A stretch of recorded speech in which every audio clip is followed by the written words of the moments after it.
Hey everybody, Ben here from the Bonehead Podcast, and we're going to be doing some play testing today of a variant of Blood Bowl 7s that we've kind of brewed up after a resulting of many things. We played with terrain in Blood Bowl before, we played a whole heap of Blood Bowl 7s, and we played Street Bowl now as well. So just trying out the different variants and how to make different styles of gameplay and how to play Blood Bowl in different ways. So I'm joined once again by Stephen Knowles. How you doing? I'm very well, thank you. How you doing? Yeah, not bad at all. Just absolutely loving the Fumble tournament at the moment. I know you and I were just having a chat about that. Yeah, it's been a lot of fun. So much so I brought them back here. Exactly. So Stephen is running Ethereal in the Fumble tournament, the Lockdown Bowl that we're currently supporting Rob from Secret Carnage with. And to that end, he's going to be playing it in our Sevens game today. Yes. Just need to do the quick math to determine whether or not he's got one too many players or not. But we'll do that. Yeah, I do have one too many spirits. Okay, so we'll have to get rid of one of your spirits. And I am running Dwarves. So the reason I'm running Dwarves is because in normal Sevens, Dwarves have a bit of a tough time. They lack in movement and they lack in agility. And with the open space, it's got a smaller pitch, but it feels like there's a lot of open space in Sevens. The Dwarves kind of suffer a bit. So for a variant such as this, with Tunnel Bowl, where you've got sort of limited spaces to move around, except for the midfield and the backfield, I thought it might be worth trying them out and see if they work all right. But as the walls are there as well, I made sure that I got at least one frenzy player to see if we can make the most of it. So Dwarves seem to fit the build nicely. So just a quick breakdown of a couple of rules here. So we'll be using the wall rules from Street Bowl. So the pitch is entirely penned in. So if anyone gets pushed into the wall where they would normally go into the crowd, in fact they just stay in place and armor is rolled with a cheeky +1 to armor. Now, Stephen, the ground is not lava. The ground is just typical soft land. So if anyone is pushed down into the ground, there's no pluses. It's only if they're pushed into a wall. So that's the exterior walls and the interior wall sections here as well. So Okay, cool. There might be a little bit of bit of an upturn of armor breaks, but probably and hopefully not quite as many as there was in the Street Bowl game that Ben and I played on the podcast last episode. Yeah, that looked very brutal. It was absolute carnage. It was good. It was really good fun, and it's a completely different format. Like, I was really impressed with how it felt. It's so different, and that's kind of what, if we can find a way to meet halfway between that and Sevens, I think I would have found my dream format. So yes, to that end, let's start off. So we've got the Ethereal team here, and you've got 3 spirit hosts who are 6, 3, 3, 8, and a bunch of crazy skills. So we're going to talk through that as we go. You've got 2 wraiths. These guys have got stab, haven't they? Yep, and disturbing presence and all the other foul appearance and stuff. Foul appearance. It's going to be interesting. I nearly took Nurgle, but then I thought just having 2 teams playing foul appearance against each other might be... Yeah, not the best way to test out rule, Yeah. rule if no one's hitting.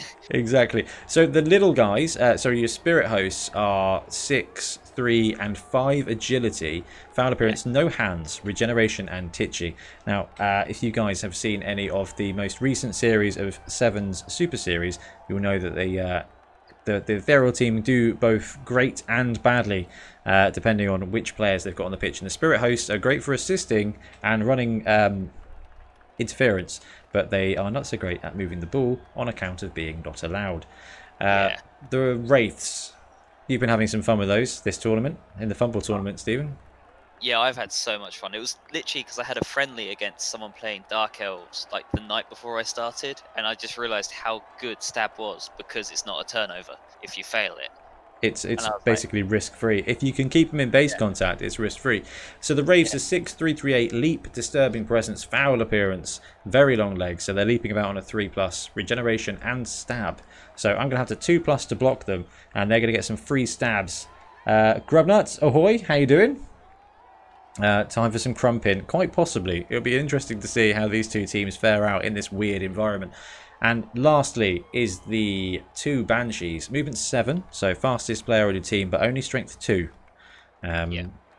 Edge 4 though, and armor 7 leap, very long legs, so they're leaping around on a 2+. That could be really useful here in this tight space, middle sort of edge bit. Hypnotic gaze as well, so, and regeneration. So really interesting team, the ethereal team. I love it. We saw it do really well at Tombstone last year, and I'm excited to try it on. And if you don't know what dwarves are like, you're playing Blood Bowl well. Good job. Yeah. You're lucky. That said, the dwarf teams aren't doing as well as the secret teams in the Fumble tournament at the moment. So that's interesting. That's interesting. Okay, Stephen, let's do 1d6 each for weather. I've got a 5. Oh, spell roll right first. 2. There you go. Okie dokie. So 7. So nice weather. Nothing too exciting. Have you got access to the macros? I do, yes. There you go. That will might help a little bit. Right, so that's that. I've got fame +6 with the dwarves because I couldn't quite afford another lineman. So okay. that's a 12 here for fan factor. Right. No. That's a 7. So fame +1 to the dwarves, which is unsurprising. Yeah, I didn't really know what to. I wanted to take all the player types. You can drop a Slayer and take another lineman, but it's just not as fun. So I thought I'd just go for the random 6 fame, which could be very useful in 7s to swing a reroll. And then for the kick, so 1d6 for the dwarves is a 4. And 5 for me. Okay, so are you going to be kicking or receiving, Stephen? Oh. I will receive. You will receive. Okay, so I will deploy for the kick. I have deployed for the kick. That is it. That's all we're going to be doing. Oh. Okay. Right. Let's. Oh, this is so different. Right. Take you. Put you through there. So Grubnuts in chat asks, can we throw over the no-go zones? No, not if your pass goes directly over them. You can kind of throw diagonally between. So if, for example, this Slayer wanted to throw to this guy, there's a path there that the center of the throwing template wouldn't move through the wall. But if he was there, it would go through the wall and wouldn't be able to pass. So it's kind of like in Dungeon Bowl, where if the center of the pass goes through terrain, it can't be made. And we can't throw teammates throw teammate over it either. Oh, we should have had some kind of throw teammate. Just to see if we can get them to jump off of walls. Yeah, exactly. That's a very cool rule that I didn't get a chance to use in Street Bowl. No. Okay. So 2 wraiths, both in the sideline, and 3 guys in the middle. And if the ball lands on a square in the no-go zone or on the wall, it will just scatter using the 1, 2, 3, 4, 5, 6 method. Cool. Depending on which way it goes. Okay, all set, Stephen? Yeah, I'm good. All right, now because it is 7s, I'm just going to try and do a cheeky little risky short kick here. So direction is going to be direction 5, and 2d6 taking the lowest is 1. So the ball is looking like it's going to land there, and let's have a cheeky kickoff. Cheering fans. So I only get +1. It's d6 +1. So I get a 4, and you get 3. So the dwarves get a reroll, and then the ball bounces to square 7, and it will be your turn 1, Stephen. So over to you. Okay. While I add myself a cheeky reroll. Gonna activate this one. I haven't done roll 20 in a while. Red. So we're gonna just go 1, 2, 3, 4, 5 down to there. 6 doesn't matter. But either way.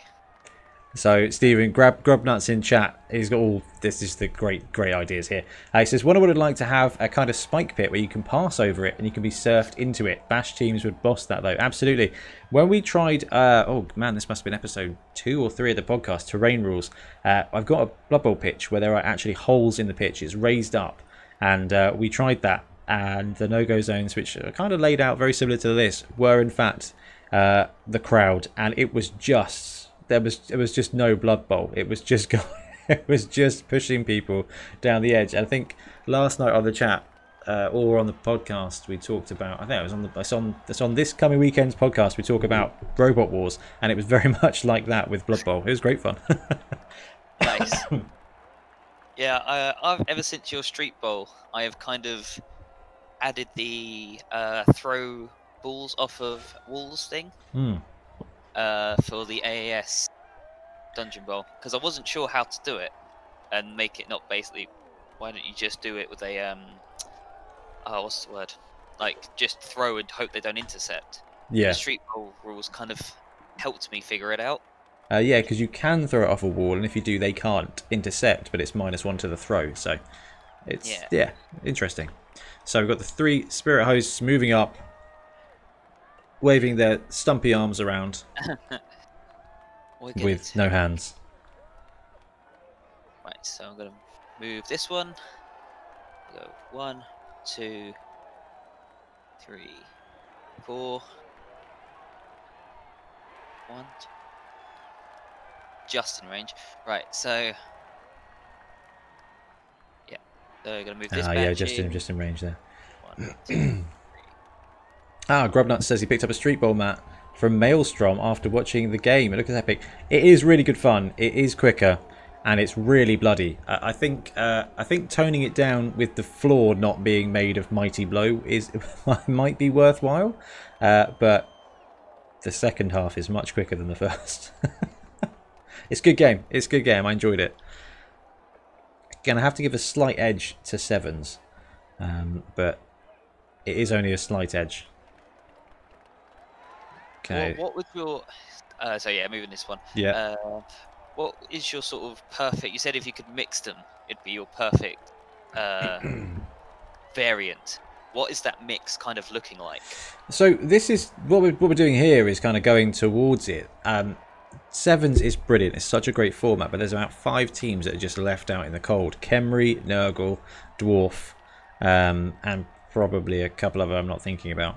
You know, they just suffer from the lack of movement and the lack of skills. So having some way of channeling players into smaller zones, it helps when you've got less players. So if we look at the pitch here, if we only had 5 players, you could still have a defense of the entire pitch. If you go down to 4 or 5 players in a standard game of 7s, you've just got no hope at all. It's still a big ask, but here with the kind of tactical positioning, you could put a troll with tentacles right in the middle, and it adds benefit. In the meantime, like a Beast of Nurgle is of no use in 7s at all. I know because I've tried. Yeah, and I know the ball and chain. My mate is having had real problems with taking a ball and chain. By the way, I'm going to pick up. Yep, go for it. Yeah. So that's 2+ with this guy. Yep. Cool. Easy. Brilliant. Grublad says, no, it makes Pro Elves actually able to batter stuff. You know what? I hadn't considered that. Should I just take the ball away? Oh, yeah. Chuck it to one side. Right, Okay. then I'm going to declare a blitz. Oh, is it a stab blitz? Yes. So 1, 2, 3, 4, 5, 6, and go for it. Okay, so go for it. Yep. Easy. 2 dice. Oh, yes. He gets it. He is stabbed down. Right, roll for injury. Stunned. He is stunned, so no entry sign. Nice work stabbing the dwarf there. I'm impressed. Thank you. Oh, I love it. That was one of the problems again, like in my last game. Oh, that's my turn. Yep, cool. Yeah, last game of just being against 2 treemen and Morg, 3 armor 10 was just horrible. Yeah, he has that effect. Matt's BB in the chat says, ever seen a goblin team in 7s? Yes, we used a goblin team for 1 or 2 episodes in the pre-season of a 7 Super Series, and I think we've had a couple of friendly games with them. Troll, Doom Diver, Chainsaw, and the Pogoer, if you're power gaming, will support you, and a load of goblins actually performs really well. Like them in 7s, they've got movement, they've got dodge, they've got stunty, they can really maneuver. Goblins are decent. Stunty teams are decent in 7s. Right, what are we going to do? So that dwarf is out of action, and this is our turn 1. So we're just going to activate this dude at the top. 1, 2, 3. We're just going to chuck him there. I know you've got stab, but Yeah. At least your armor 9. yeah. But rolling a 10 is going to work. I'm just going to move that runner up here just to defend against the top zone. Probably not going to be massively useful. Do the same here with this dwarf, and let's move this blitzer to here, and then we will try a blitz with the troll slayer here. So oh no, sorry, I need to move this blitzer in first. Move that blitzer in, then blitz with the troll slayer, getting the 1 support for him there. So first is 2-die block. Yay, we've got block. Oh, dwarves are liberating. Wow. This is a worrying sight. Right, 2d6 for armor then. 9. And injury. Casualty already. Yep. I'll try. Oh, foul appearance.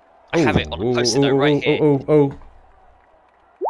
It's a 5. He's good. Thank you. That is good. Yeah, you'll know that from the YouTube. I've got to follow up because he's got frenzy. But quite frankly, I do want to follow up. So. Yeah, that's fair. All right, this guy unstuns, and it's going to be your turn too. Can I see for the regen? Oh yeah, go. Yep, go for it. Or miss. Nope. Oh, he's out. He's out. All right. Got to remember foul appearance. Yeah. Yeah, that's why I have it dead center at the top of my screen, so I don't forget it. Okay. Right, so that's... And we'll just pop you on turn 2 there. Grubnut says, well, I think in 7s there's less requirement to do any real passing, so Nurgle loses one of their key attributes. Yeah, that's actually true, Grubnuts. And that's why I'm hoping that a format like this, where there's a few squares to funnel movement, can cause enough roadblocks to make passing happen. And also, as Stephen said, throwing balls off walls can be great fun. I mean, I don't think either of these teams are particularly throwy, but having that extra bit of extra choice is great. And I think that's key. I think just creating decision points gives you a better game experience. Yeah, definitely. Throwing balls off walls, we'll see. Ghosts don't have a lot of hands. Wall throws, yes, because we're just going to use the street ball rules for passing. So you can do the cheeky, what was it, -1 to a pass, bounce it off a wall, and they can't make an interception. So could be useful. Okay, so Spirit Host has gone up here on the right hand side. Is it still a turnover if you don't catch? Yes, it is. Yeah. So I don't know why I answered that. So no, that's good. That's good. And I'm going to blitz this one. Okay, is it an honest blitz or a stab blitz? We're going to go with an honest blitz. Yeah. Even though you do have block. 2 dice is still better. Oh, yeah. Okay, that guy's got dodge.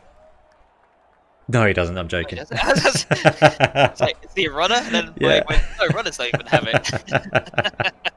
That's dwarf player humour there. You already know how to play him already. Right, he goes down. See if you can roll another 10. Oh, dude. Oh, this is a dwarf hate stream today. All right, cool. Oh, I meant to roll injury, but I guess that works anyway. Stunned again. Man, 2 dwarves stunned on this side. All right, now. Nicely done. Grubnut says dwarves are dodgy, but not on not on the skills level. Getting dodge on a runner or a blitzer is actually very good for dwarves. All right, we got some. Okay, right. So now we do risky things. So activate the ball carrier, and I am going to declare a leap. Oh, amazing! So that's just a straight 2+ for you. Oh, you said it.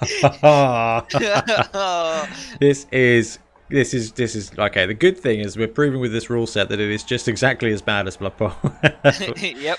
For your soul. Right. So let me roll some armor for this guy. It's a 5. He's fine. And then I will D8 the ball. So it goes 5. So it goes into this wall, and then it will bounce back in 1, 2, 3, 4, 5, 6, going downwards. So it goes back into square 6. So back to there. All right. See, I know you were saying earlier about sort of dwarves being bad at sevens. This team plays very similar to Slan, and they also have problems with sevens. I nearly took a Slan team today for sevens. I haven't had a chance to play them in sevens yet. You know what? So did I. I like them. I think the elemental team plays similarly to them. I think. Right. Let's get up this dwarf on the ground. He goes 1, 2, 3, 4, and just stands next to the ball. Huge dwarf movement. So your banshees are strength 2, aren't they? Yes. Okay. So Troll Slayer gonna go do some punching here. So 2 dice on the banshee here. Let's see if we can't smack it into the wall. Push. I will take the push because I quite like the idea of following up, having another frenzy block, and pushing you into the wall here. So armor with +1. 7, 8. Is it armor 8? No, she's armor 7. Armor 7. And stunned. So down and stunned there. Thank you, Troll Slayer. So that was 1, 2 with the Troll Slayer, and we'll go 3, 4, and just protect the ball a bit. Matt, SPBL, Air Elementals are pretty slanny. They are, but they've also got decent hitting pieces, as you are proving. The big guy with Edge 3 to go with his Strength 5 is a pretty great player type. Really, yeah. Actually, we're gonna move the runner now. Oh, that's stunned. So he's just gonna come down. 1, 2, 3, 4, 5, 6. Let's bring him round there. Let's move this chap here now, the blitzer, and he's going to try and pick up that ball. Now we've got that 1 reroll because the fans love to see dwarves apparently. So 1, 2, 3 onto the ball. I'm just going to roll and see. Yeah, yep. So 1, 2, 3. So let's hide the ball, follow up, give him the little white circle of truth and justice. 1, 2, 3. You know what? 4, 5. Let's pop him up here in the open. I'm sure it'll be alright. And we will take a 1 die block with the blocker on the Wraith. Let's see. Okay. Yep. I don't have dodge. Does he have foul appearance? Yes, he does. Okay. Oh, should have had the banshee as well. So made that one. Let's do the banshee. 1. Ah. Let's use. I'm going to use the team reroll to go for that, just to make sure that everything happens as it should have happened. So let's get rid of the reroll. Let's roll again, and then another one for the frenzy. So your banshee really should be standing up, and the slayer should be in base contact. Because I wouldn't have been able to make the second block, so I wouldn't have knocked you down. But happy with that, Stephen? Yeah. All right, sweet. Anyway, did make the Spectre, so I won't follow up, and I will roll for armor. 1 billion and stunned. So let's give him the no entry sign, and then I make a 2 die block on the Spirit Host with the Blitzer. Gets the natural pow, so we'll pop him there. We'll follow up. We'll roll some armor. 1 million again, and he is also stunned. So having that tight confines allows the dwarves to actually do some things. So this dwarf unstuns, and then it is your turn 3. All right. This is all kinds of bad. Oh, that Wraith stunned. Blitzer with the ball down there. So the Banshee is pinned against a wall, but is not actually down or damaged. So could have been. It was worse if it had been saved by foul appearance, which somehow we still managed to forget. Yeah. We don't have 7, well, now 6 players with it. Okay. Okay, you know what, Stephen? It got even worse. It got even worse. The chat has pointed out, Grubnuts in chat said, can you do that even if there's a free space to the top left of the ethereal? That is interesting. I think it probably would have had to be pushed there. I don't know, actually. It'd be like a sideline, wouldn't it? It would. I don't know how it works in. Yeah, so Dungeon even Bowl. think in Dungeon Bowl, you have to go the free square if you can. So maybe if you Yeah, I think that's a really good point. might want to make these one wider, Well, even though that's a very tight corridor. But Ian Triplo in chat says, Ben, forgetting a rule? No, never. Need a symbol on the players for it. Actually, that still wouldn't happen. It would just become wallpaper. So, all right, let's play this out as if it was standard blocking rules, which means that's the game state now. But you didn't make the second push. I didn't make the second push, so he would have just been there. Yeah, no. That's why Interesting rules point, though. It is an interesting rules point. Yeah, I think that is actually how it would have to play out. This is good. This is why it's a playtest. All right. Anyway, sorry, Stephen. Was that your turn? This is your turn 3 now or turn 4? Yeah, turn 3. Start of my turn 3. All right. I'm just trying to figure out the order of doing everything. Pretty much. Ooh. I've had an idea. Yeah, Matt, I think you do have to roll foul appearance for each individual block. Same as you do with Dauntless. Sorry, Stephen, you are unhatching your master plan. Yeah, it's very master plan. So, is it going to be a Wraith Leap Stab?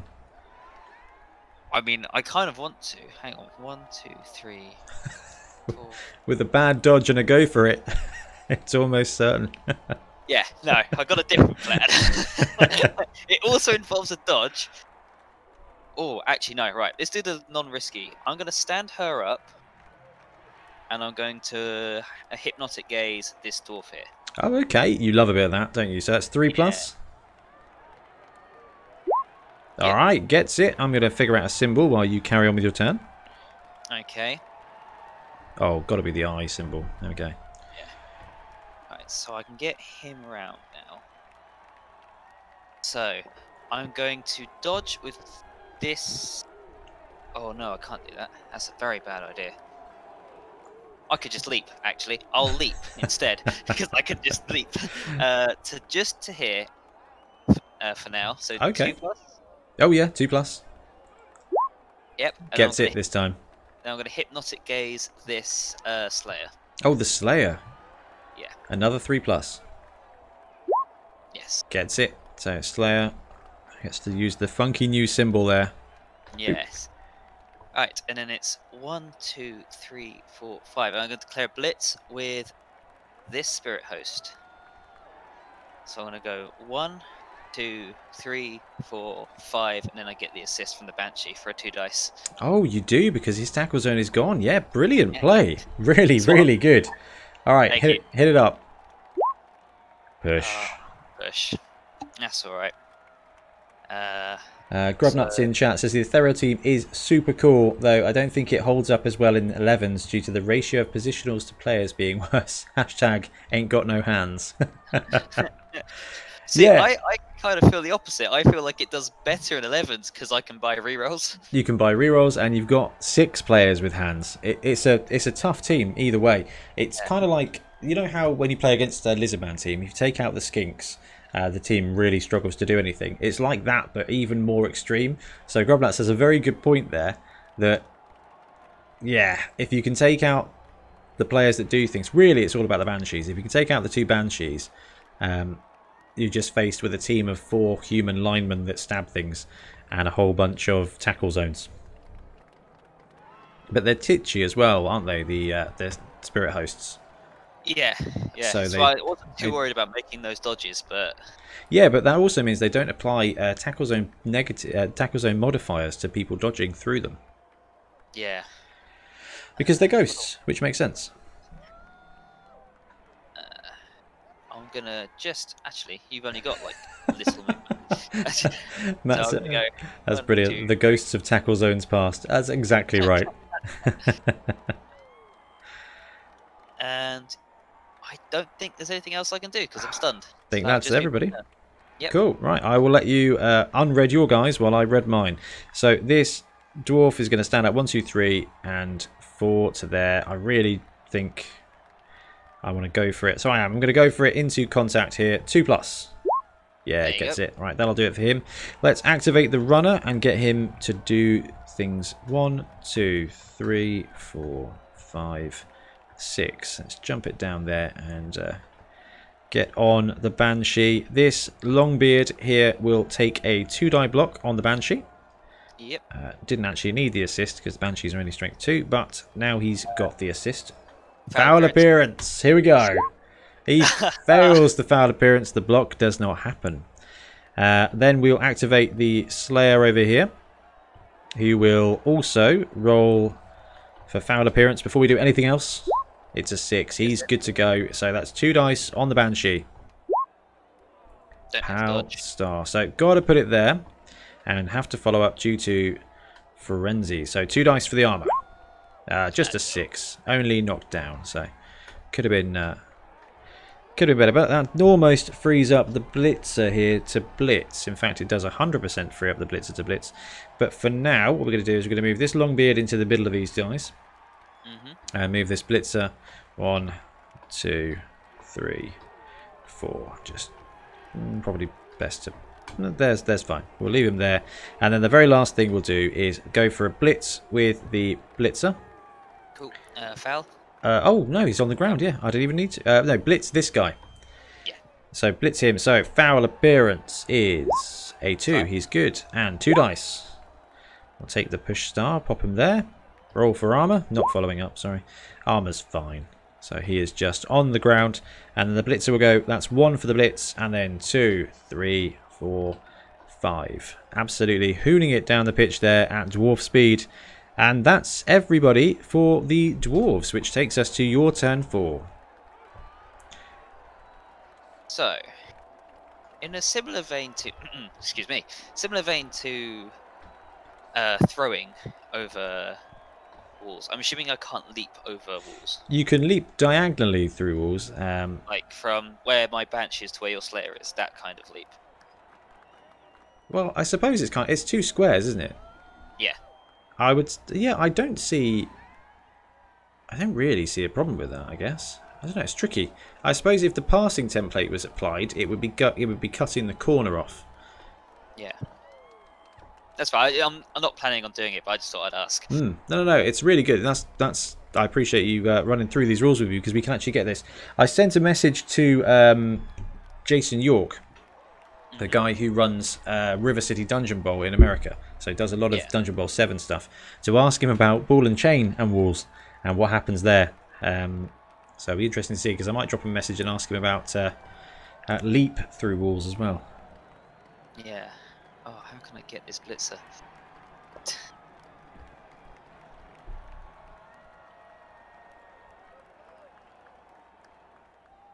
Can't stop dwarves. Can't stop dwarves. Especially in a tunnel environment. Yes, their natural habitat. I forgot. 1, 2, 3, 4, 5. I think all I've got is tackle zones. All I've got is making you dodge. So let's try that. So I'm going to just activate this one. No, actually, I'm going to activate her first. Because it's less risk. And I'm going to attempt a dodge to there. Okay, 2+. Gets it. 10. So, what was that? That was 1, 2, 3, 4. Gromnut says tense. Yeah, he was so tense. No one wants to see the dwarves take an early lead, you see. Especially not one I received. Oh, yeah. And then we're going to go... Yeah, okay.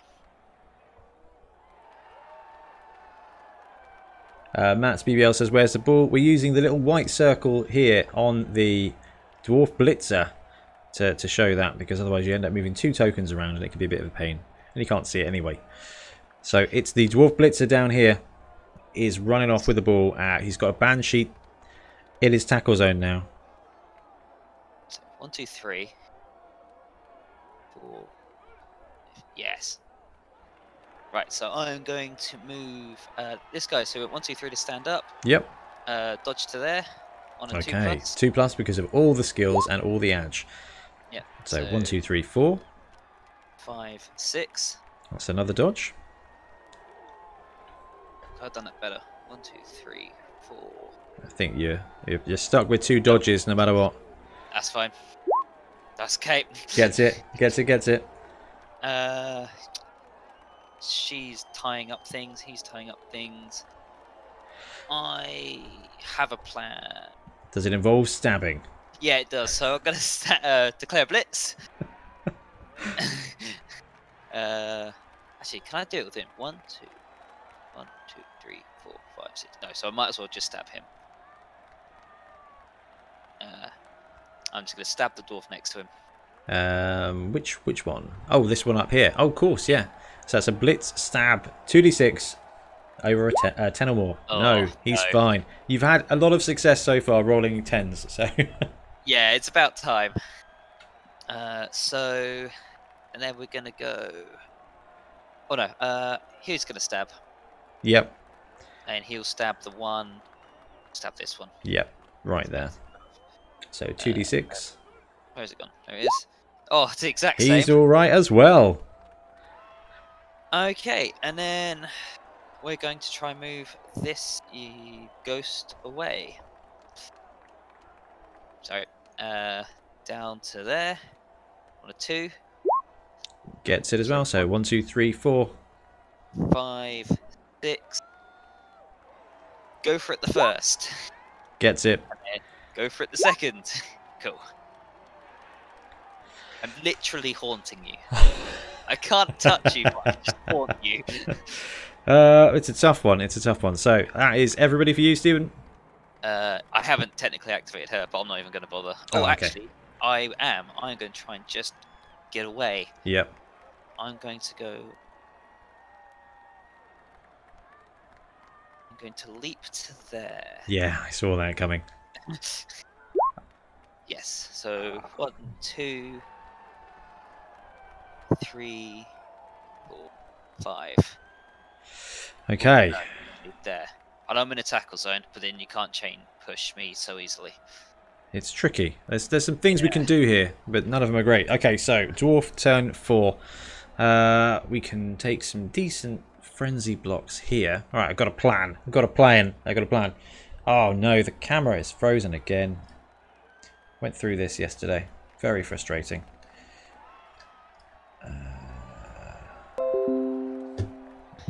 Thank you, PC, telling me that the iPad is disconnected.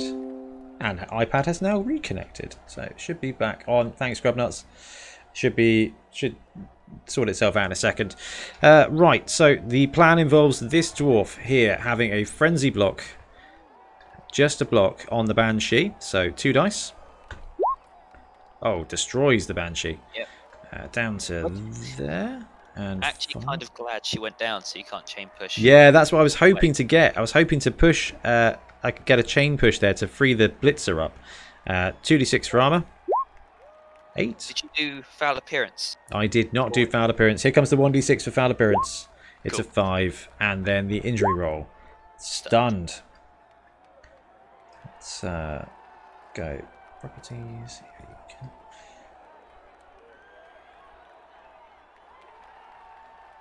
There we go.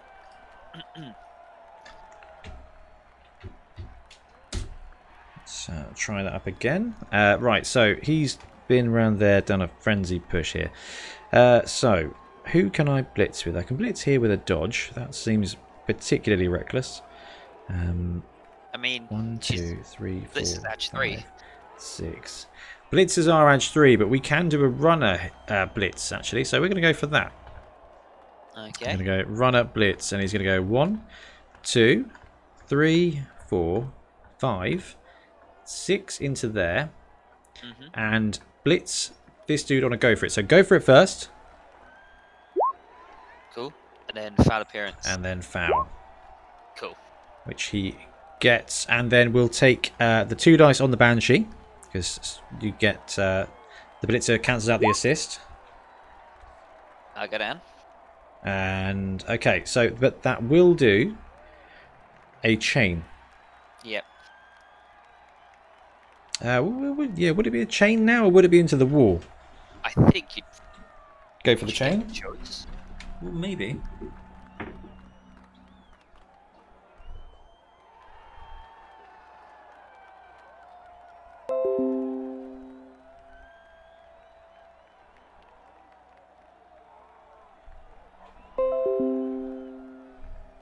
I think we're having problems. Oh, sorry, I just had to randomly restart the camera. Yeah, sorry about that, guys. Bit of a nuisance. Okay. So what do we decide on the chain push? If that was the sideline... That was the sideline. You would just push me... into the sideline. Or would it not? I'm trying to think of another situation, but you don't have the sideline just... Yeah, Grubnut says, sadly, chain push, I think. Hey, I'm very happy with the chain push. So we'll drop that guy along, push the Banshee along, drop them to the ground. Did I do armor or anything yet? Not yet, no. Okay, armor is 1,000,000. And then we get a kickoff result because I clicked the wrong button. It's a 10. Oh. Regenerate? I will try. Yes. Yeah, so just into reserves for that player. Good job from the dwarf runner there. And now I'm not the kind of player that farms out the clock, especially as you've got some ghosts kicking around. But there is a profitable block to be made here by this dwarf blocker. So we'll take a cheeky 2-die block on the Wraith. Double push. Oh, foul. Oh, yeah, foul appearance. It's good.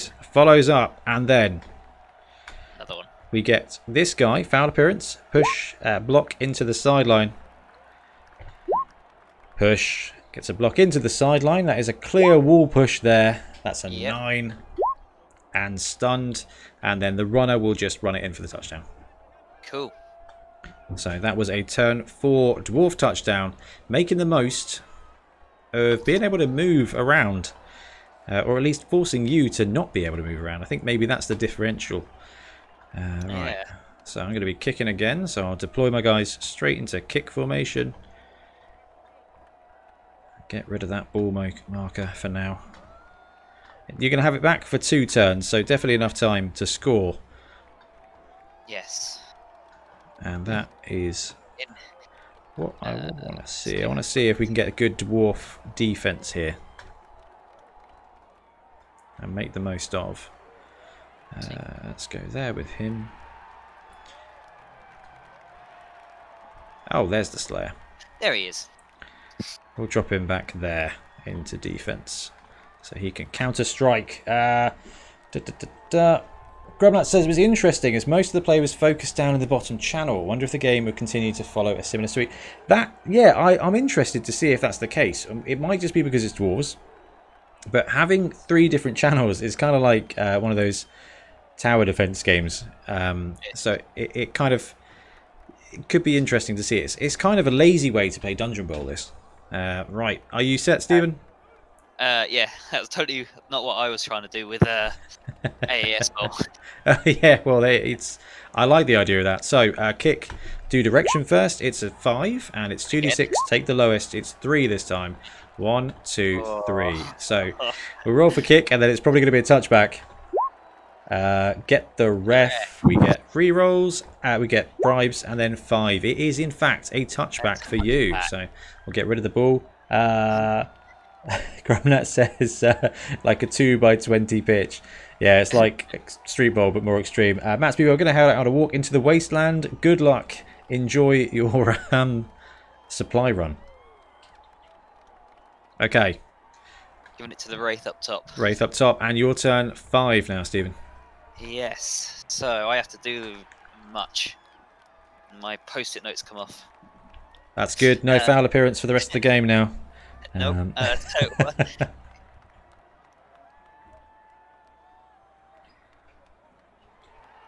What? 1, 2. So it does make getting blitzes on that first turn just slightly harder. Yes, that's what I quite like about the no man's land in sevens, and having these walls doesn't massively affect anything from a striking distance at this point. Yeah. So I'm gonna activate him. We're gonna go 1, 2, 3, 4, 5, 6. 2, 2. So Spirit Host swings up to the top sideline. 6 on the other side of the wall. Okay.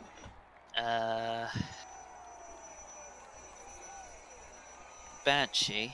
I think for what Grubnut said, it looks like the next bit of action is going to take place in the top channel. Yeah. Now, I think channels massively benefits the dwarves here. Yeah, I think my team's actually quite well suited because I have leap. So I you think can Discord will climb help over the Stan top. as well. Yeah. Yeah.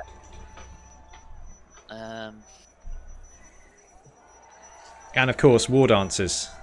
2, 3, oops, 4, 5, 6, 7. I don't know if that was in. I also did think about wood elves in this kind of format because they can take a tree, and a tree right here would effectively gum up that center zone. Yeah, I can't stop thinking about how good a rot spawn or beast or whatever they're called. Yeah, with tentacles. Yeah. Now I just can't decide if I want to block first or get the ball there first. 1, 2, 3, 4, 5, 6. I'll have to go for it anyway. Okay. Right, no, I have to do. So it's do or die. Right, I declare the blitz. Okay. 1, 2, 3, 4, 5, 6, and then go for it. We get it. Gets it, and 2-die block on this poor dwarf. And it's a down. Gets powed into the ground. Straight back. I will follow. And let's see that armor. Let's see if we can get another 10. Oh, wouldn't it be nice? No. Just about halfway. Cool. And then I'm gonna just move this guy up. 1, 2, 3, 4, 5, 6. Okay. Yeah, I'll leave it there. So, can I ask, did you go through the top channel to keep away from the Slayer at the bottom? Or was it just... You know what? Yes, we'll say that's what happened. It wasn't. I just happened to put the wraith. I put the wraith at the top, and he was the wraith. I think who was freest. Fair enough. This Longbeard is just going to stand up, and then this Longbeard is going to go for a little walk. He's going to go 1 and 2, just base the Banshee, and this Blitzer is going to swing up here and base the Spirit Host. This walk is a great name for a dwarf runner. What's that? Sorry? A little walk. Walk, yeah. We're going to bring this Blitzer back up the pitch. 1, 2, 3, 4, and 5. Drop him there. We'll try and bring the Troll Slayer up. Let's give him a little red map. 1, 2, 3, 4, 5. And then we'll blitz with the runner here. So he's going to go 1, 2, 3, 4, and try and blitz this dude. The Wraith. So foulest of appearances. He's good. Yep. And then 2 dice. So I'm going to have to take the dodge star here. And from what we discussed earlier, it's going to be a chain push. So I will just shove you to there, you to there, and I'm not going to follow up with the runner. Okay. So let's roll some armor. 7 does not do it, so you're just down on the ground. And I've got this Longbeard here, who is just going to 2, 3, 4, take a short walk there, and we'll pass it over to your turn 6 and see how the terrain lies. So 1, 2, 3, 4, 5, 6, 7, 8. I have just the movement to do this. And it's a leap, is it? Yeah, it's amazing. A leap and go for it and dodges. That's how I like to play Blood Bowl.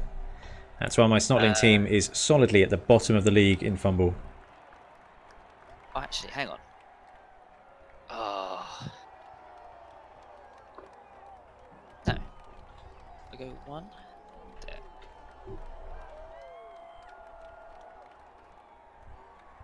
So 1, 2, So I'm going to unmark everyone 3, first. 4, 5 dodge, 6 dodge, 7 dodge, go for it, 8 dodge, go for it. Amazing. I can't even get a Banshee in there to deny, I don't think. 1, 2, 3, 4, 5. I suppose you could try move actually. the Banshee in to get Hypno Gaze on a tackle zone. On this one. 1, 2, But I 3, don't know if that's 4, just adding 5, much more risk. 6, 7, 8, 9. Why don't you just pass the ball to this Banshee? There you go. Yes, you still got go for it. Yeah. Yeah, because she has the extra movement. Yeah, you okay. could blitz with this guy to here. I mean, I could also Hypnogaze first, just to see if, because that's less risk. It is, yeah, yeah. So I will not. I was originally, my plan was to get up with that Wraith, stab, and then see what I could do. So actually, yeah. Let's start with the Hypnogaze. All right. So 1,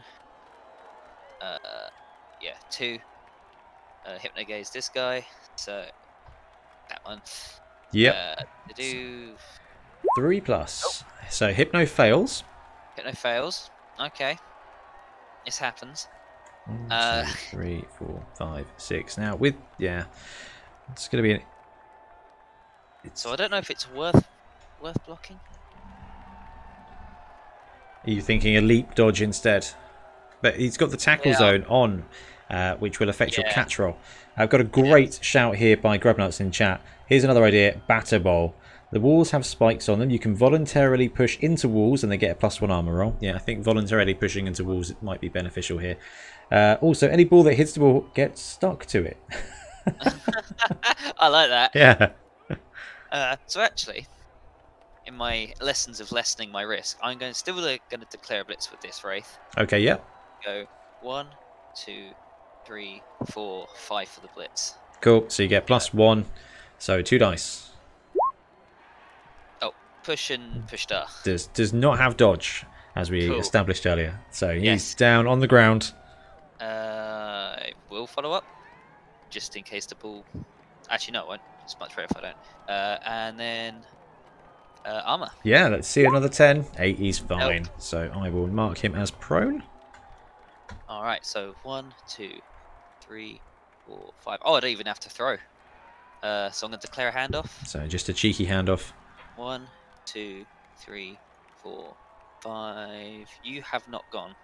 I know you haven't. Cause no, hasn't at all. Because that ruins everything. And then a 2+ catch. Here we go. Yep. Okay.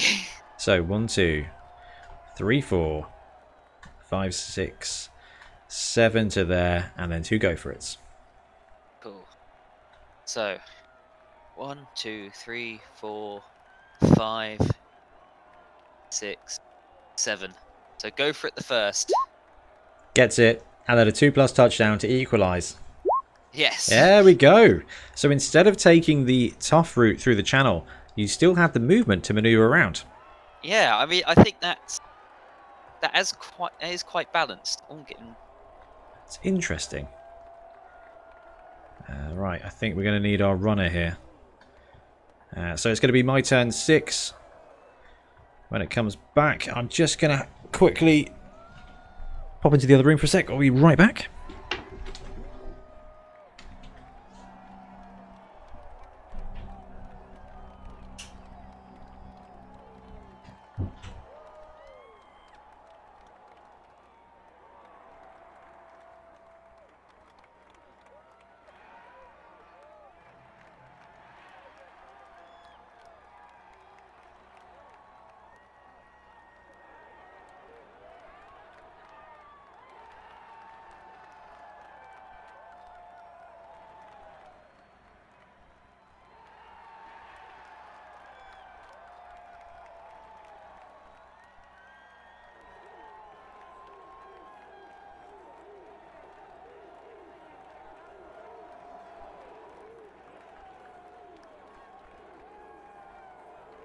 Oh, they're there. I mean, I guess I take it I'm still on the stream, so yeah.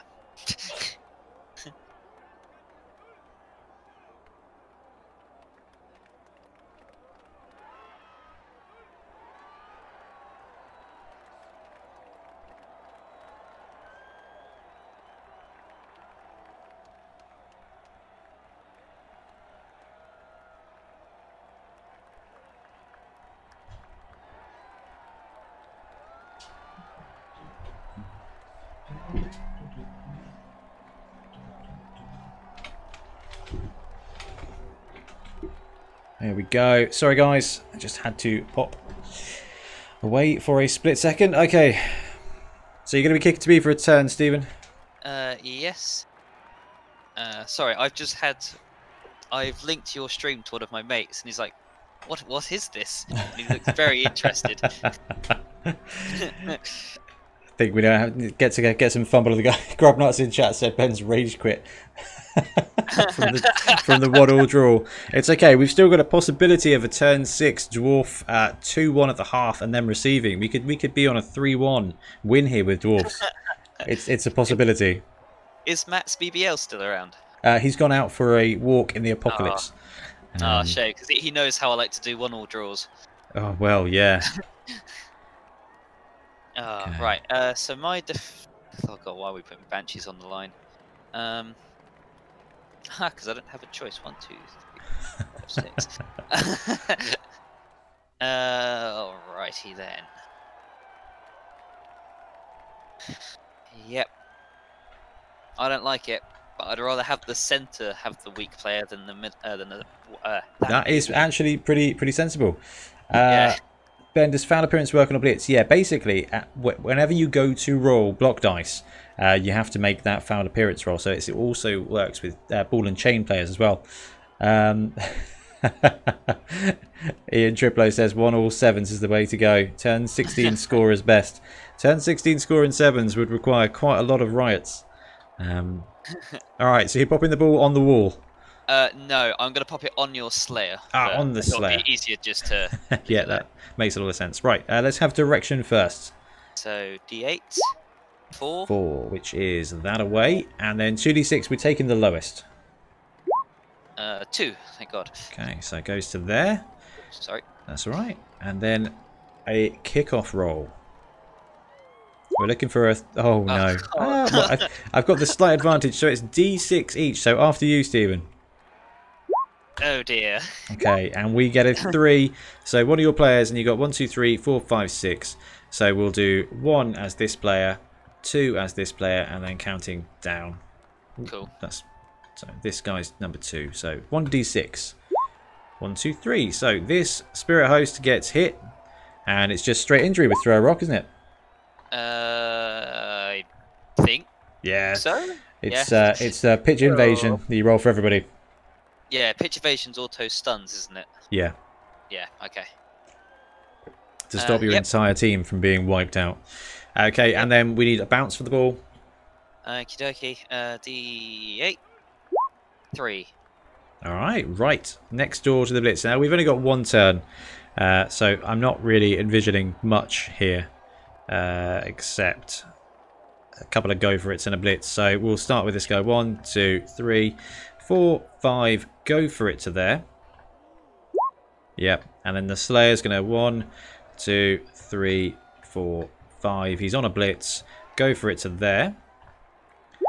Okay. Go for it to blitz. Then foul appearance.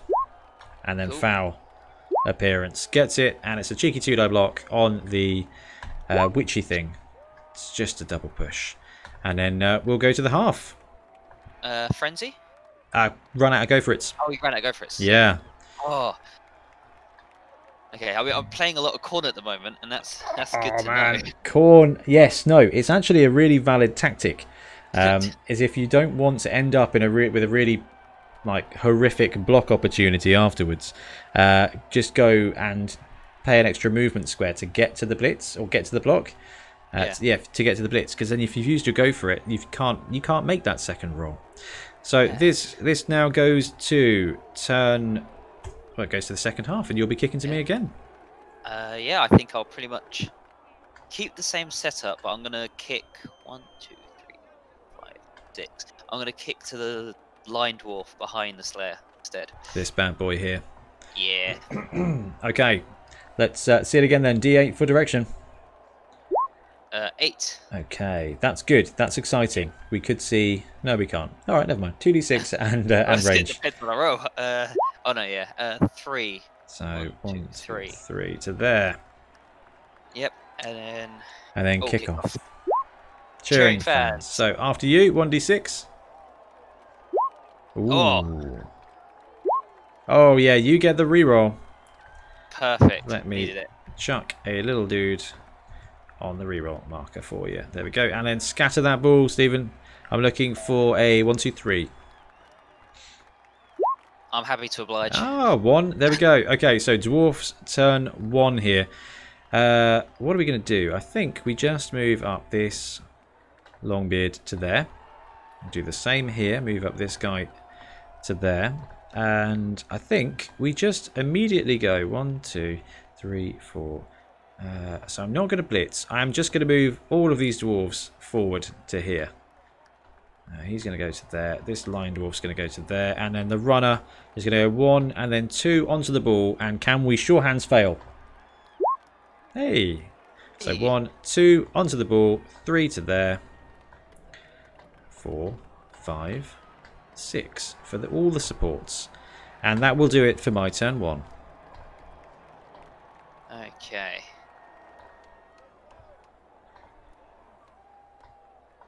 Okay. Hang on. I feel like I'm much better at defending in 7s than I am at actually offense. I mean, not that like last half showed, but I feel a lot better at offense. No, that would be defense, wouldn't it? Yeah. I prefer kicking. Yeah, no, I prefer kicking. I definitely prefer kicking. Yeah.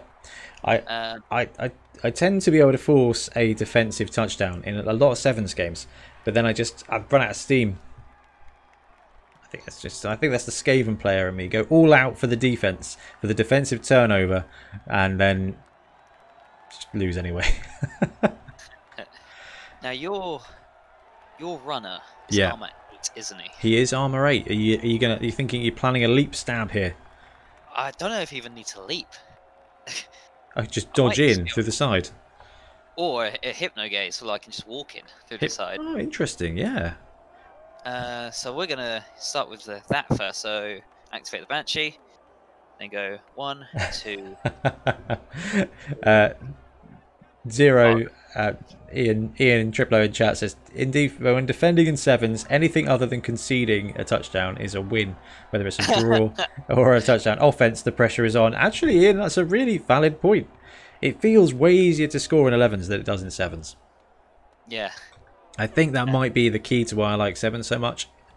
And I was speaking to my friends, and I find 7s is a lot, okay, apart from like the 4 teams that this is hoping to help, is a lot more balanced. That's a no on a hypno gaze though. Oh, that's a no. Okay, well you've got a 1, 2, 3, 4, 5, 6. You've got another Banshee that can give it another go, but that seems like a very risky play to then base 2 of your own Banshees. Yeah, so we are going to just move some people. So 1, 2, 3, 4. So Stephen, have you been tempted at all to build any of the secret teams? I mean, I do have a ethereal team. I've already got one built and painted. Oh, really? One of the first things, yeah. It was on Blood Bowl Community like a little while ago where I just had a whole like hobby month. And I put like every single team that I've been making up there. Oh, I vaguely remember that. Yes, and I saw the ethereal team. Yes. Yes. And yeah, so I used Lord of the Rings ghosts for the spirit hosts. Oh, that's clever. It's slightly different look. Yeah. They've also kind of got a slightly smaller stature as well, which probably pans out better for Blood Bowl. I'm going to have to check that out. Grubnut says he's going to have to make one from the Nighthaunt. Milton did that, and ready for Tombstone. They're the team we use on 7 Super Series, and it's a really, really lovely looking team. He used Nighthaunt and Human Lineman, actually. Yeah, he's done a really good job, but it's an absolute nuisance because he did that Darren Latham thing where you ask him, oh, how did you paint it? And he uses like 75 out-of-date paints that you can't get hold of. It's ridiculous. So I'm just like, right, Nihilak Oxide on it. That'll do fine. And a bit of Waywatcher. It's a real nuisance. I mean, mine was quite easily of just... it was almost a Necron paint job. It was undercoat white and then Nuln Oil to get the bit of shading, and that was it. 1, 2, 3. Oh, that works great. 5. Yeah. Ah, Necrons. Elf defense here. And then we're going to try the Blitz. So 1, 2, 3, 4, and then a leap. So leap to there. So it's only a 3+ with these guys. Yep. Okay, we make it. Gets it. Okay, so is it a 1-die block or a 2d6 stab? Oh. You know what? I'm much better there, standing up, even if I don't get the ball. So I'm going to go for the stab. Yeah, I thought you might do that. No. He's all right. I'm starting to think your family should be worried about you a bit, Stephen. But that's okay. All the stabbing. Yeah. Yeah. No, it's all right. At the moment, I have the flat to myself. Oh, there you go. Stephen's from the Bronx. Well, I'm actually from Dover, so it's not too out of character. Right, does that wrap it up for your turn 1? Yes, it does. All right, so we've got the dwarf situation here, and I think the best thing we can do is to open up with a frenzy attack from the Slayer, because I'm very much enjoying Slayers. So foul appearance, here we go. It gets it, and he's got 1 support from the runner here. So 2 dice. Oh, that's bad. Oh, that's so bad. He goes down. We've got no rerolls. Wrong guy. Armor away. I had hope there. Armor away. He's all right, but that is a really quick turn, and it's going to be back to you now for your turn 2. That happened to me in my game last night with Snotlings. I was like, right, this troll just needs to push this guy aside and straight in with the double skulls. It was horrible. I hate trolls. Okay, I'd even get to unmark all my players. Oh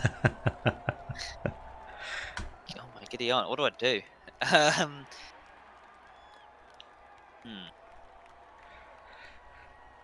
So.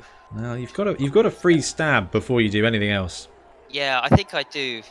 My worry is that I'll get that stab and I'll try the other stab and it won't work. I suppose the other thing you could do is try and leap dodge a Banshee in to get +1s for a 2-die block, but that's quite a stretch as well, I think. Yeah, I mean, could I leap from this square to this square? Yeah. Yeah. Well, you could leap from there. Yeah, well, I don't know. If the pass... you could leap from that square to that square. That's still 2, yeah. Yeah.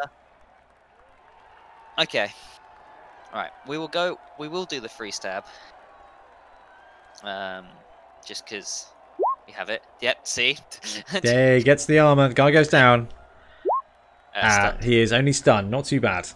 Okay. Oh dear. Right, so now I'm going to have to. So, activate this Banshee.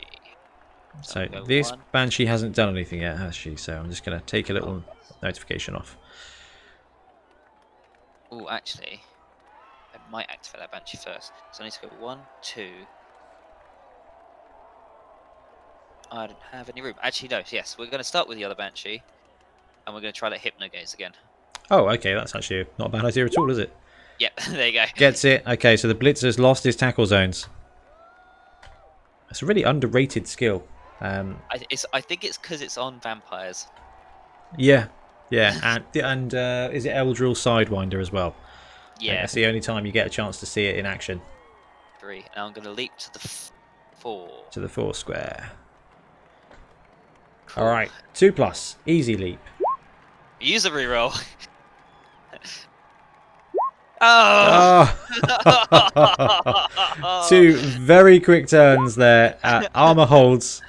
All right, garbage. That was basically the effect of a riot, wasn't it? We just lost a turn. Okay, right. Come on, dwarves. We've got to win here. We've got to beat the ghosts. So, what do we got? We've got a ball carrier who has got that. The trolls there could blitz that guy into the wall. That does seem like a huge amount of fun. But I think what we should do is move this guy first. He's just going to go to there and stop in place. And we really should be doing some blitzes with other people. But I think I'm going to ignore that advice because that's boring. We're going to go 1, 2 and drop that blitzer in there. We're going to activate this Longbeard and drop him there. Kind of running out of time here. And we will... Excuse me. Do we go for the Frenzy on the Troll Slayer to free up the ball carrier? I think we do. 1, 2... Yeah, Frenzy Blitz from the Troll Slayer. So he stands up. 1, 2, 3. For a movement 4, he will try and block old Wraithy Poos there. And foul appearance gets it. And 2d6, 2 block dice. So gets the POW, has to shove him along, has to follow up because he's a very angry man. And then 2d6, 8 does not break the armor on a Wraith, does it? They are armor 8. Yeah, so doesn't break the armor. And now we've got a runner that can do things. And before he does things, this guy here who's been hypnogazed is going to activate and take a 2-die block on the Banshee directly in front. So foul appearance. Oh, there we go. Foul appearance, and ball carrier is just going to move up to here. There is no safe place right now for that ball carrier to be. So we'll do that. This guy will unstun, and then that will be it for my turn 3. Okay. Oh,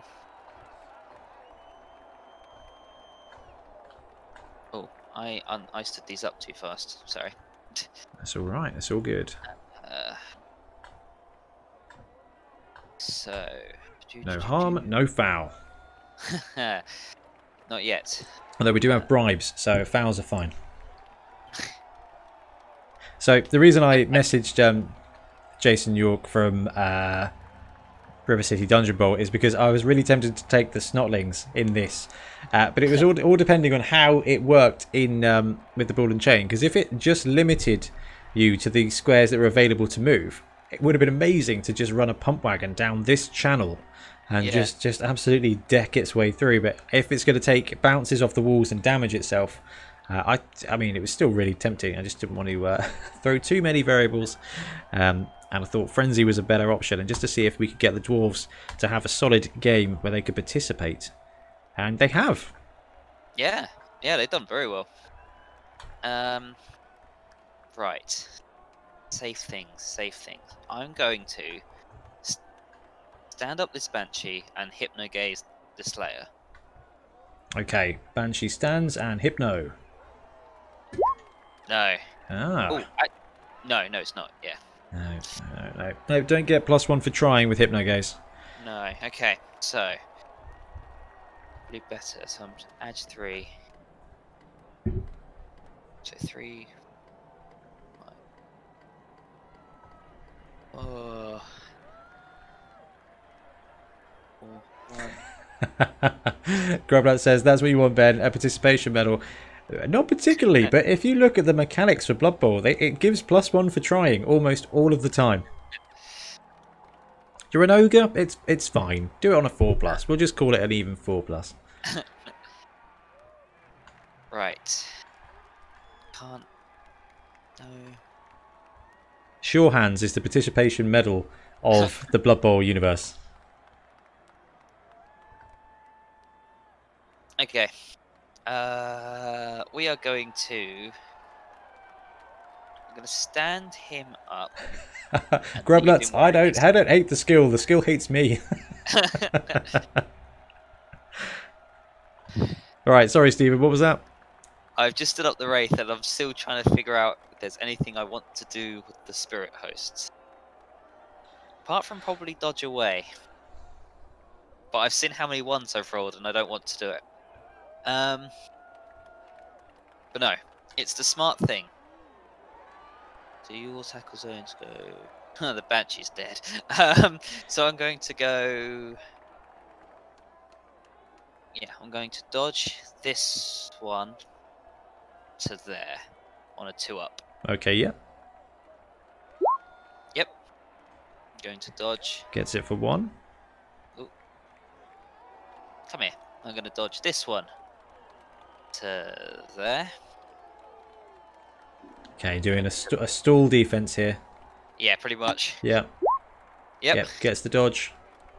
And then the Banshee is going to leap away. The Banshee doesn't have stab. It's just the Wraith. It's just the Ring Wraith guys that do have stab. Morgul blades. Sorry. No. Never be sorry for a Lord of the Rings quote. Cool. Okay, No, dodges away. Watch me fail the stab. But what I thought you were going to do, Stephen, is bring the Banshee to here and use Hypnogaze on this guy so that you could just walk the Wraith in to here for a stab on the runner. I probably should have done. But I think I was banking on the fact that this stab or whatever may not fail and you push him away. So I think having this stool. So this is going to be. Is this going to be a leap stab in? Can I leap straight away? And go 1. Oh, I can. 2 to there, and just leap straight away. Leap into there for the stab. Yeah, you've convinced me. So blitz 1, 2, and I'll leap. Oh, sorry, hit the mic there. Yep. So it's a 3+ for the leap. Yeah, there we go. Oh, absolutely. 5, 6, Tanked 6, 2. it. Armor break, and he's knocked out for his efforts. Now, you see, people watching the streaming, and I think I baited you into that now, which is brutal. You baited me into killing my own spirit in my first game.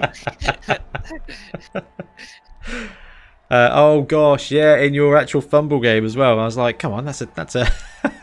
It was this because Matt relayed it to me. I was like, that's a brilliant idea. Why didn't I think of that? Yeah, I wasn't commentating that game. I was just in the chat, so I feel like it's. I was just spectating. I heckled and you listened. I don't know what to tell you. Right, this dwarf stands up and moseys on up 1 square along the pitch. Ball carrier is actually free of tackle zones here, so that could be pretty useful. So this guy is going to take a stumble forwards, and we're going to go right up the middle here with the ball carrier. You know, this guy is going to go for a jolly walk here as well, and just tag him in. And then do we blitz with the ball carrier? It's not going to be hugely great if we do. Is it going to be worse? Is it going to be? There's just tackle zones everywhere. So actually, I think the best thing for us to do is to move the ball carrier up north. So he's going to go 1, 2, 3, 4, 5, 6, and just solo away. This blitzer is going to follow him up. 1, 2, 3, 4, 5, and buddy up. And then we've got a 1-dice Slayer block on the Banshee, which is not terrible odds. We've got a blitz, so we're going to blitz with this blitzer because blitzer's going to blitz, and he's going to go for a wander. 1, 2 to there and attack yonder Banshee. Foul appearance. Nope. Ah, what a way to waste the blitz. Okay, so the Troll Slayer is now going to take my rage out on this Banshee. Foul appearance. He's good. It's just 1 dice because you get 1 assist. Pow. Out. That's pow for now. So 2d6. Breaks the armor and knocks out the Banshee. Oh. And that will be it for my turn 4. Okay. Dwarfs, dwarfs, dwarfs. 2, 3, 4, 5, 6. I mean, I've started getting some thoughts about this format. good or bad? Yeah, a bit of both. I'm enjoying it. There's obviously some rules that you're introducing which make it more complicated. I think the walls are too big. I was thinking that because it's hard for when this happened to get around. I think your other layout where you had the 6 might be better. Maybe that. To add an extra bit of space on the zone. I don't know. Anyway, that's just me musing for now. Sorry, it's your turn 4, and I can see at least 1 stab for you to make. I have, yes. It's gonna be. I think it might be another leap stab. Did you catch any of the Hobgoblin game last night? No, not yet. They've got some stabby guys in there and some dirty players. It was the Hobgoblins, we as the good guys, against the Dark Elf team, played by Gothmog. Can't remember the team's name. It's a good game. It was a really good game. Dark Elves did a heck of a job running. Like, did a really good, solid job. But the Hobgoblins were just going all in for the stabs. It was cool. Alright, yeah, I'm trying to catch up on all the round 2 ones at the moment. I've seen the Skink Lizard one. Oh, that's the big. That was the big match. I saw your Orc and Snotling game. That was less of a big match. Quite literally. Battle for bottom. I won that one. Nice. So Grubnuts has said, Ben, what was the 7th team on your stream that had trees and wisps called? That was the Secret League Tree Man team. And it was just tree men with the sprites or spites that are basically movement 6 snotlings. Really did not do well in the one game we played in 7s, but I think that team's got potential because those little spites are great. I'm a big fan of them. Tree man team. Fumble. I'm going to Hypnogaze the Longbeard here. Okay. Cheeky 3+. Yep. He is done. He's got no tackle zones. Cool. Let's go to the eye. Grubnut says, I think I'm going to make them too. Oh, it's such a cool team. And the little sprites can be used for a couple of other teams as well. So that team, I've got another 3 tree men to make. And then it will work really well as an ogre team. So I'll have just use the trees as ogres if I feel like playing a regular match with a cool team. So the tree men team, yeah, they've got spites, which is 6-1-3-6.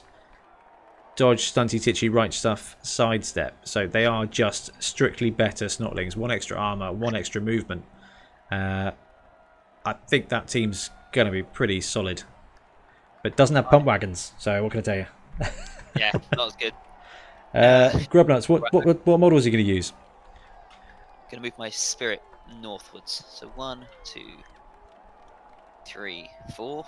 Okay, tagging the ball carrier. Yep. He's just going to have to wait because I need to get the blitz in first. So I'm going to declare a blitz with the Wraith. I can see it. I can see it, yeah. Going to leap to here. Yep, 3+ leap. Yes. Gets it, gets it. So 1, 2. Yeah, 1, 2, 3, 4, 5, 6. Go for it.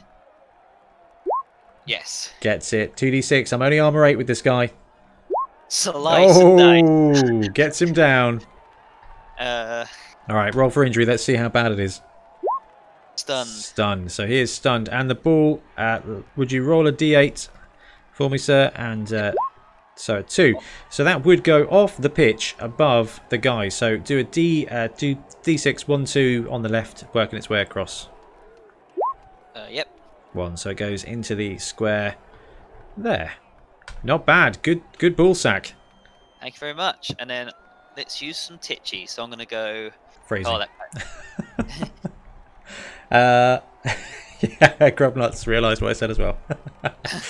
I was thinking Blackstone Horrors work well for the Ethereal Spirit Hosts and the Treeman Wisps. Yeah, it's great. And like you said, 20 in a box. You can get them quite cheap on eBay. And or go full Rob from Secret Carnage. Pick up a box of the Horrors. And build a horror team. And have the Wisps, the little fire dudes. Sorry. Before I continue, you saw the 6 for the dodge, yeah? Oh, I did. Yep. Okay. Sweet brags there, Stephen. 1, 2, no. 3, 4, 5. Now I feel bad. I'm going to go for it to get the tackles on the ball. Okay. See, that's why I didn't do that first. Fails. So, 2d6 for armor. He breaks. Were they not 8? Is it just the race that are 8? Yep. So he's down, and injury is a casualty. He is the regen. Out and regen. He's back. He's back. So Regen, really, really helping out with this team. I have 3 players. Okay, yeah. Yeah. Maybe. I'm not saying it hasn't helped. I've just noticed I have 3 players. Maybe helping out a little bit with this team. All right, you've got 3 players, but I have no good choices. So how far away is the trolls there? 1, 2, 3, 4, 5. Okay, I've got a plan here, and we're going to open up with a block from the dwarf blitzer on the scary looking 4 banshee. Push is all I needed. So follow up. Then we'll move this longbeard here up to here. Let's just pop him there and give a tackle zone. Well, not a tackle zone, but an extra assist. Oh my goodness, all the symbols. What am I doing? Where's the eyeball? There's the eyeball. Let's get rid of that. So now we can do a chain blitz with an assist from this guy here. And what we're going to try and do is push that blitzer free. So he's going to go 1. Sorry, this is a blitz. So 1, 2. And we'll have a crack at this chap here. And foul appearance. Gets the 6. And 2 dice because of the Longbeard's everlasting friendship. So we'll take the push to there. Because I don't want to scatter the ball. And he's got to. I'm going to follow up.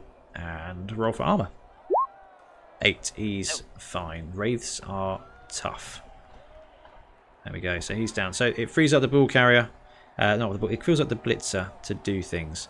That is the blitz. So we're just going to move up the slayer. 1, 2, 3, 4, 5.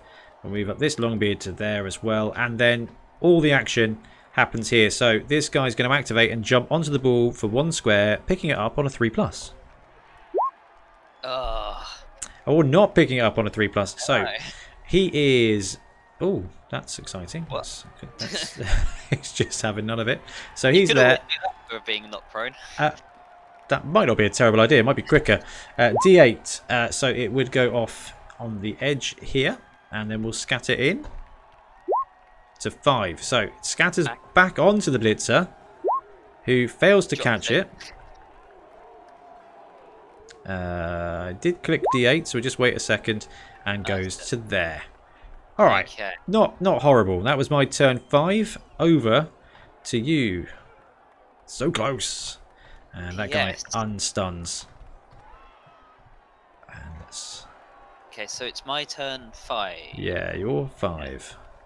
My 5, okay. Bit of a desperate defense moment here. Grubnuts. Oh man, now I want to make another team just to be economical. Operation to stop the stunties scoring is basically what's happening here. The Grubnuts, the horror team is now I'm not trying to convince you because that's a terrible idea, and as a hobbyist I don't think anyone needs any convincing, but the horror team is a really interesting team. Everybody's got a throw teammate, and in fact there's 2 horror teams I think. But in the in the Stunty League one, everybody's got a throw teammate, and you've got a whole bunch of bombardiers as well. And it turns out you can bombardier more than once a turn if you've got more than 1 bombardier. I didn't realise this until the Stunty League, until the this format. Also, I remember catching. It was one of your streams of Rob playing with his Ogre Kingdom team. Yep. And there was talk of like the ogre bombardier not being very good, but I realised he's actually the same as a goblin. He has because the same of Stunty. Yeah. So he's not technically worse.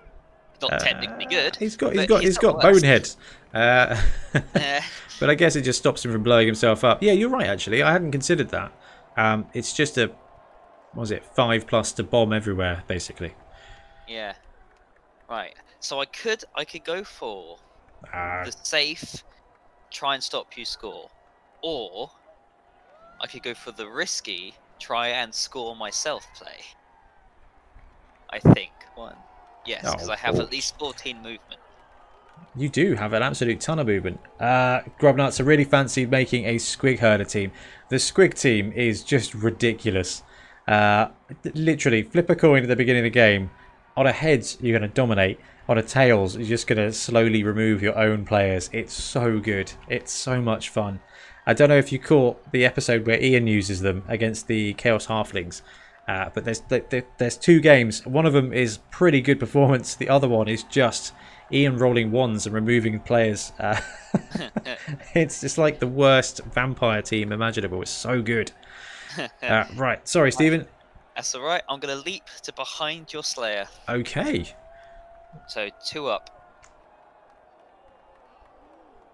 Okay. Gets it. The Banshee goes straight through. Was the Banshee in base contact? Yeah, she was right in the middle here. Why on earth haven't you gone for 2 squares? Or are you going to try and do a thing? 1, 2. I have to dodge away. I need to go. Okay. So I was in front of them. Oh, so I I've gone see. 1, Yeah, 2. yeah. So Yeah. 1, 2. It is 2. Yep, and I'm going to go for dodge for here for movement number Okay. 3. Yeah. Another cheeky 2+. Okay, so 3, 4, 5. Actually, gone 1, 2, 3. 4, 5 to there. If I go there, 1, 2, 3. No, actually, it's better to make the throw harder. 1. Just a spoiler. 1, 2, 3, 4, 5, 6, 7. Let's make the throw harder, but it's harder for you to catch me on those dwarven legs. That's okay. If you try and throw over this little guy, he's going to get an interception. I've got a feeling. I know, but I have a disturbing presence. I don't know if that really affects you because No, it's pretty much a thing. not at all. It's going to be a 6 all days. Oh, Grubnuts again in the chat. Shocked that Squigs don't have monstrous mouths. I think it's because the Fumble teams were put together before monstrous mouth was a skill. I know they've retconned the. Is it just the Nurgle star player that has monstrous mouth? Yes, I'm shocked that this chameleon skink doesn't have monstrous mouth. I know. The chameleon skinks, they've made a good positional, as in it does its own thing. But I think it could have done something a little bit more themey with them. Shadowing is quite entertaining though. Right, is this it? Is this the big play? It's a big play. So I'm going to leap because I want the bonus onto the ball for a 3 up. Okay, yeah. So yep. Yep, onto the ball. So try and pick it up. These guys are edge 3, right? Yep. Okay, so +1 for trying. There's the participation roll, and then -1 for being stared at by a dwarf blitzer. No. The intense staring throws you off your game, and the ball scatters. D8. 8. So Next to me, though. into that square. Oh yeah, into the wall. Okay, not so good. And then would you D3 it upwards, starting there. 4. Yeah, it is in fact right next to you. Nice. All right. And that's my turn. Okay, that takes it to the dwarf turn 6. Let's see if we can't be masters of the tunnels here. How do we do things? There's some things we can do. 1, 2, 3, 4, 5. So that blitzer is just in range of the end zone. So we need to save the blitz. We need to go for a power play. Okay, so this little dude is going to wander up to here, and then this guy is going to punch that ghost through the wall. So foul appearance. Oh, okay, there's a tackle zone on the ball. That changes things. What if this was the thing? So let's try and blitz with the Slayer. Okay. Yeah, gonna go 1, 2, 3, 4, and try and blitz this guy. So foul appearance. Yeah. Yep. 2 dice for friendship. Take the push. Push him onto the ball. Cool. So that's 5. So that's block 1. I'm now at 5 movements. So the next one is going to be a go for it. The ball scatters to 3. Oh gosh. Back onto the Slayer. All right. No. Let's see if he catches it. Yep. Oh no. Oh no. Oh, that's not that. Yeah, I know that pain. That is essentially it. But Yep. we do get to make a go for it for the blitz.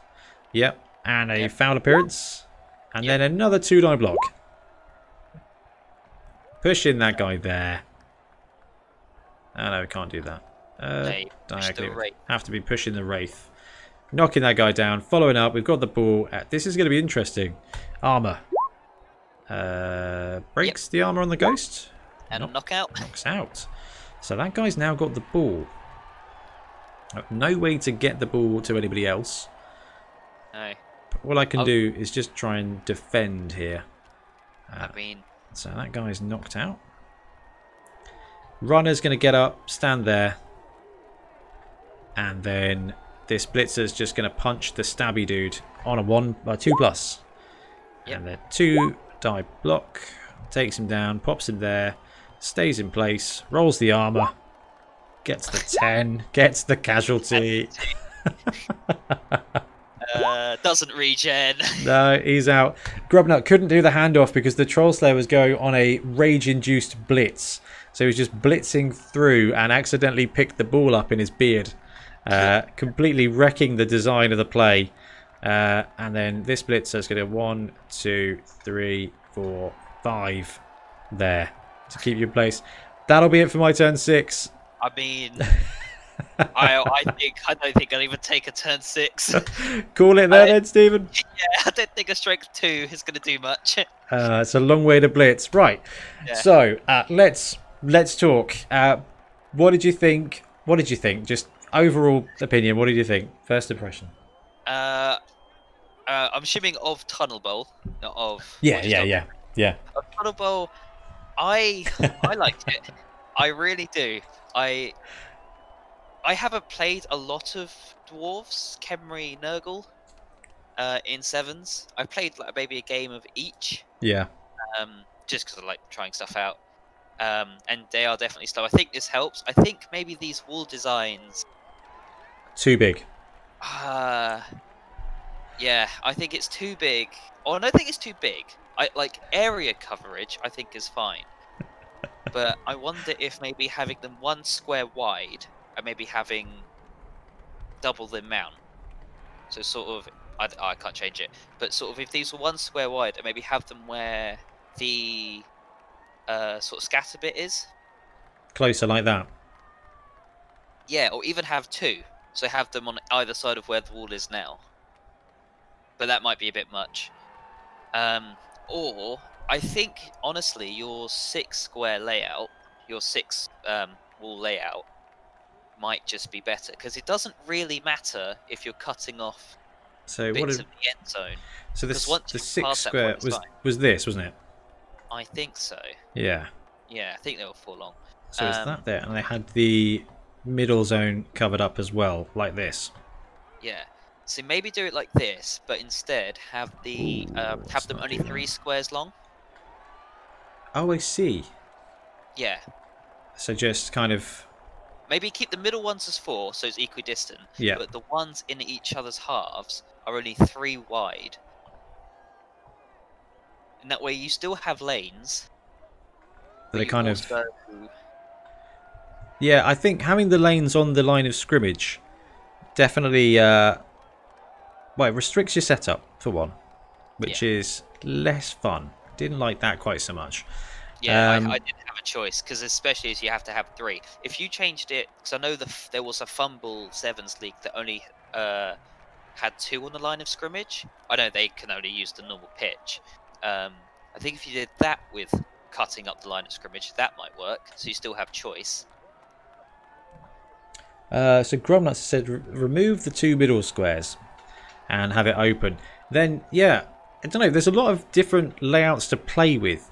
I think having those 2 side lanes was it was a bit strangling. I think 1 extra square or just a different bit of mobility would have opened up the game a bit more. It was good fun though, which was quite it was so much fun. Does add extra rules though, doesn't it, with the blocking, who can I block, how can I block. Grubnuts, I'm agreeing with Grubnuts here. He's saying I'd make it so you could elect to push a player into the wall. Yeah, I think that's fair. Yeah, I would encourage people to stay away. Yeah, it would. If you've got more open space, then the walls could definitely be walls you can stab them into. Oh, I actually liked the idea of having spiked things, so they may not even be walls at that point.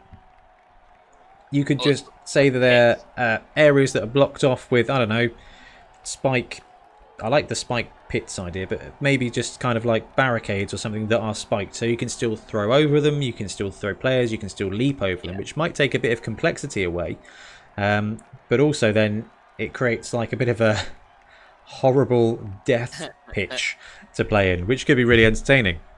Yeah, because I think throwing over them just makes it a bit more. I don't know. I can see how much this hurts the elf teams. Yeah, it's going to really strangle them. Yeah, and I think being able to leap over, I know I'm biased right now, but leap over them, pass over them, throw teammates over them. Yeah. I know how to win you over. Absolutely. Yeah, I think that could help. And I also, and this is why I did the same thing in AAS Bowl as you've done here for this game. Yeah. I would not change the floor. No, the floor in Street Bowl, although I think it was probably Grubnuts as well who said that actually it helps allow like the elf teams to cas the teams with higher armor. It also does make it even more brutal against the lower armor teams, and we know this from there's a couple of stadiums in Death Zone where they get +1 armor if you fall down, and it's just awful if you're a stunty team or an elf team with armor 7. Armor 7 on those pitches is just horrible. If you want to do that, the better way would be, say, the floor. If you get knocked down, the floor works like claw. The floor has claws. Well, that's why I kind of like the idea of having the spiked walls, is because then it kind of the walls have claw. If you've got mighty blow away. But if you've got the walls have claw, so anyone getting pushed into that wall is a 7+, which could make it even more deadly. Grubnuts has said another idea: Thunderbolt, like gladiator travelators on the pitch, giving extra movement. Oh, that's brilliant. Oh, I like that. And you know what? I think, Stephen, I think for getting ready to play our game before with your rules, I think I did get some Zelda sprites, and the Zelda has the elevator squares. So it could be a really interesting game. I will have to give that one a go. I think that's a great idea.